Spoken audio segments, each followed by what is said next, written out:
In this video, I'll show you how to edit code in Replit. First, go to Replit and open your project. Once you're inside the workspace, you'll see the File navigation pane on the left side of the screen.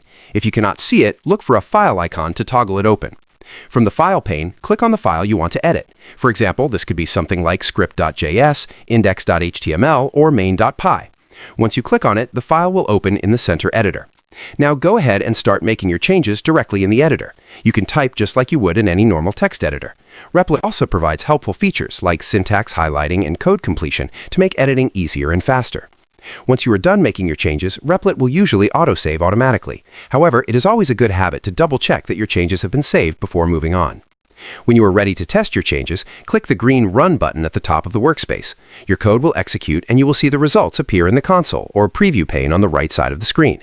If there are any errors, they will also show up there so you can fix them quickly. That is how you do it.